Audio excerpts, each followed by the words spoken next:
La historia del cine siempre ha tenido directores capaces de construir imágenes que parecen simples, pero que esconden capas completas de significado. Y luego está Christopher Nolan, que no dirige películas, diseña artefactos. Cada una de sus escenas tiene una razón de existir, un peso, un mensaje oculto o una conexión directa con algo que parece mínimo, pero que, si lo miras bien, cambia toda la película. Por eso hoy vamos a entrar en Oppenheimer, la cinta que en 2023 se convirtió en un fenómeno cultural y que, vista en retrospectiva, parece más un rompecabezas emocional que una biografía tradicional. Y antes de seguir, te lo digo claro, suscríbete, porque aquí siempre vas a encontrar historia, cine y contexto contado con detalle, sin atajos. Oppenheimer es una película que muchos creyeron haber entendido en su primer visionado, pero lo cierto es que la obra está llena de decisiones escondidas, silencios, objetos, miradas, frases que parecen pasar rápido, pero que transforman por completo el significado del personaje y del propio proyecto Manhattan. A casi 3 años del estreno, muchas de estas capas han sido estudiadas por historiadores y analistas, mientras que otras pasaron desapercibidas, incluso para quienes siguen cada detalle del cine de Nolan. La primera escena que suele olvidarse ocurre al inicio, cuando un joven Oppenheimer observa una gota de agua deslizarse por un vidrio. La cámara se queda con él, quieta, mientras su expresión cambia levemente. La mayoría del público vio esto como una simple imagen poética, pero ese instante es mucho más importante. Es un guiño a la teoría cuántica, un recordatorio de cómo las partículas se comportan de forma impredecible. Esa pequeña gota anuncia la obsesión del personaje por comprender patrones invisibles, mundos que no se ven, ideas que se escapan. No es casualidad que el momento aparezca antes de cualquier diálogo, es casi una declaración de identidad. Otra escena fundamental es la conversación con Niels Bohr en Cambridge, cuando éste lo mira directamente y le dice que todavía no está listo para cuestionar el mundo. Muchos vieron ese intercambio como una simple charla entre maestro y aprendiz, pero es más profundo. Bohr fue una figura que entendía el peligro de la ciencia sin control, y en ese diálogo está, en realidad, advirtiéndole algo que la trama confirma después, que el poder sin ética es una ecuación que siempre termina mal. Bohr no aparece mucho más en la historia, pero cada vez que Oppenheimer enfrenta un dilema moral, su rostro recuerda esa frase. Es como si la película marcara ese momento como el nacimiento de la duda. La banda sonora también esconde detalles clave. Ludwig Göransson construyó la música a partir de ritmos irregulares que imitan reacciones subatómicas. Hay escenas donde el violín suena como si estuviera a punto de romperse, simbolizando el estado emocional del protagonista. Una de esas escenas ocurre cuando Oppenheimer se encuentra con Jean Tatlock después de varios años. El sonido apenas cambia para el público, pero si prestas atención, notarás que el tempo se acelera en el instante exacto en que ella menciona la guerra. No es una decisión estética, es un recordatorio de que, para Oppenheimer, cualquier sentimiento quedaba a la sombra de la urgencia científica y el avance militar. Ahora bien, uno de los momentos más ignorados de toda la película sucede en los Álamos, cuando Oppenheimer camina solo entre las casas recién construidas y observa una puerta que se abre y se cierra por el viento. Ese plano dura apenas unos segundos, pero es crucial. Esa puerta vacía representa la frontera entre lo que estaba a punto de construirse y lo que inevitablemente se destruiría. Es un símbolo de ese mundo que él estaba abriendo, uno que después no podría cerrar.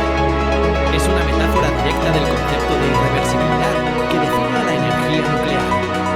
Hay un detalle que los historiadores notaron recién entre 24 y 2025, cuando comenzaron a comparar escenas del filme con materiales desclasificados del proyecto Manhattan. La forma en la que Nolan muestra los documentos y planos nunca es casual.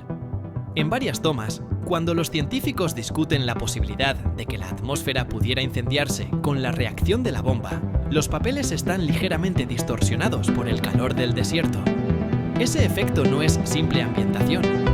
Representa la fragilidad del conocimiento humano, cálculos decisivos que pueden destruir el mundo colocados sobre una mesa inestable, casi vulnerables al entorno. Un detalle tan sutil que muchos no lo notaron. Otro momento que suele pasar desapercibido ocurre durante la construcción del gadget, la primera bomba probada en Trinity. Mientras los técnicos trabajan, la cámara toma un plano fugaz del rostro de Oppenheimer reflejado en una superficie metálica. No es un reflejo simétrico, está deformado. Esa imagen anticipa todo el conflicto psicológico que vendrá después. El personaje no va a reconocerse cuando la prueba se complete. El reflejo es él, pero ya no es él. Es casi una advertencia visual del costo moral que cargará por el resto de su vida. La escena de la prueba Trinity, por supuesto, ha sido analizada hasta el cansancio, pero incluso allí hay detalles profundamente escondidos. Cuando el silencio absoluto envuelve la pantalla en el momento del estallido, muchos lo interpretaron como un recurso estilístico.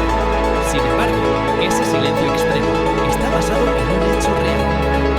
El estallido fue tan intenso que quienes lo presenciaron tardaron en procesarlo antes de escuchar el sonido. Nolan lo utilizó para detener el tiempo, para mostrar ese instante en el que la humanidad cruzó un límite definitivo. El silencio no representa calma, sino terror puro. Después del estallido, hay un pequeño gesto que muy pocos notaron. Oppenheimer da un paso hacia atrás, mínimo, casi imperceptible. Ese movimiento fue estudiado por quienes conocieron al verdadero Robert tras la guerra. Cada vez que hablaba del impacto moral de la bomba, retrocedía ligeramente, como si quisiera poner distancia entre él y su propia creación. Ese paso en la película no es improvisado, es una reconstrucción histórica. También está la escena de la celebración, cuando el público lo ovaciona mientras él camina entre la multitud.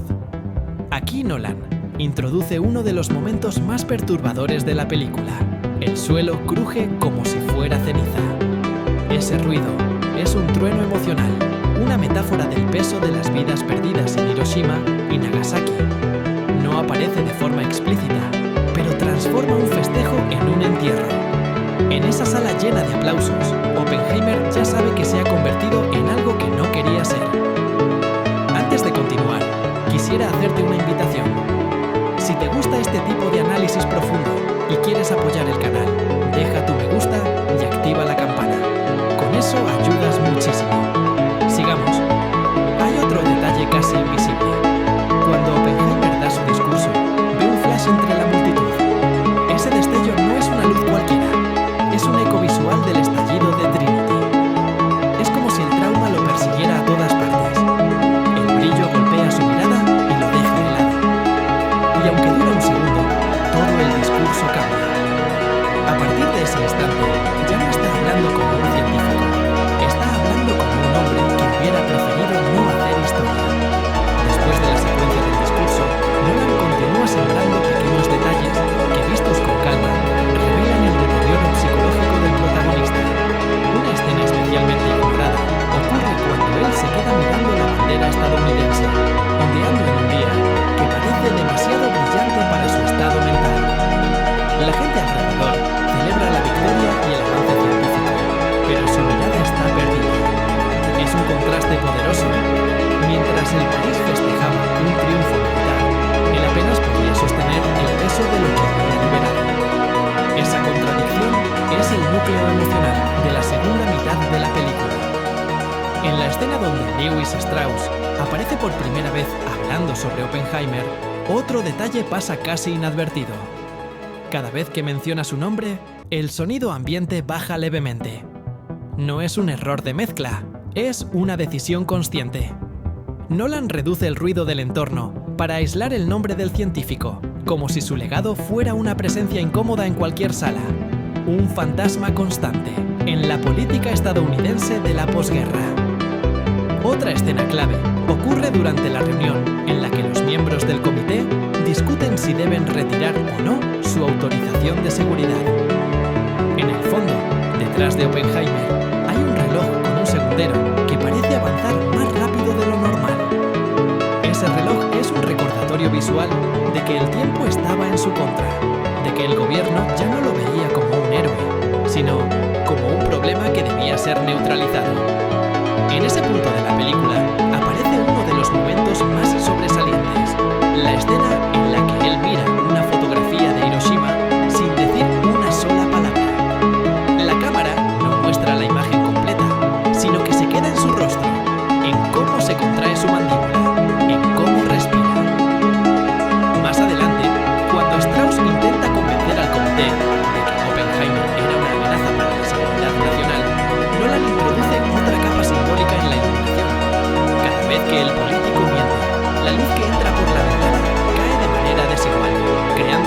que dividen su rostro. En cambio, cuando Oppenheimer habla en su defensa, la iluminación es frontal y limpia. No es casual, es la manera sutil en que la película diferencia a quien manipula la historia de quien carga con ella. Una de las escenas más escondidas ocurre durante la conversación entre Oppenheimer y Einstein junto al lago.